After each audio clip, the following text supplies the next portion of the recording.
إذا هذا هو السلام الوطني التونسي.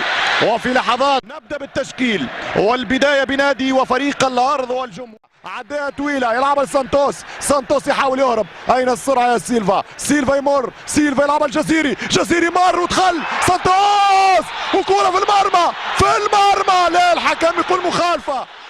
لكلايتون، كلايتون خوزي يلعب للشادلي، عادل الشادلي في المنتصف للجزيري، الجزيري ممكن يعمل سبرينت، الجزيري على الاقل مخالفه، الجزيري يفتح من الجناح، الفاول ما تمش والهدف افضل طبعا، ونكتفي بالتماس على حدود 18 لو جات الكره لزياد.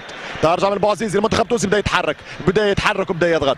8 دقائق من الشوط الثاني، تمشي كره المنتخب التونسي عن طريق حقي يدخل 18 يلعب كره للجزيري، استفزاز كرويا بين ظفرين يخرج بالكارت الاحمر. هذه داخله في الكره، داخله في الحسابات والاعتبارات الكرويه لكل مدرب. يمشي الشادلي يلعب كره المناري، والمنتخب بدا يلعب من جديد بنفس روعه السنغال وبنفس ابداع الشوط الاول.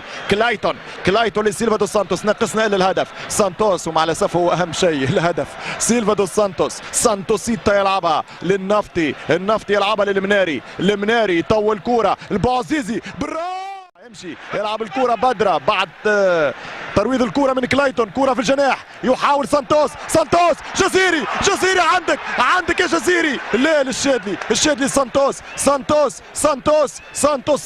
سانتوس سيلفا ماذا سيفعل امام الكماشة النيجيرية؟ ترجع للنفطي، ضاعت الفرصة الأولى، ما زالت المناري يلعبها خطيرة، تمشي كرة بالجناح مرة أخرى للظهير، حقي يلعب للنفطي، مادي النفطي يوصل كرة الجزيري ممتازة للبوعزيزي، البوعزيزي يحاول انطلاق، رياض البوعزيزي يلعبها لعادل الشادلي، عادل الشادلي وقف كورته، عادل الشادلي امامه اوكورونكو، عادل الشادلي ترجع البوعزيزي للوراء لحقي، كريم حقي يطول كوره بعيد في الفريق التونسي، رياض البوعزيزي يوقف كورته، رياض البوعزيزي بينزوز لاعبين يمر، البوعزيزي يحاول انطلاق، الشادلي يسبق الجميع، روح كبيره يلعب بها المنتخب التونسي، مباراه بطوليه.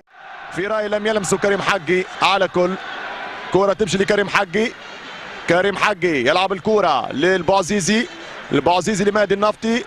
لمادي النفطي يمس الكرة للمناري، جوا المناري يتقدم الكرة يلعبها في الجناح لكريم حقي للبوعزيزي، رياض البوعزيزي كرة ممتازة 1-2 جميلة.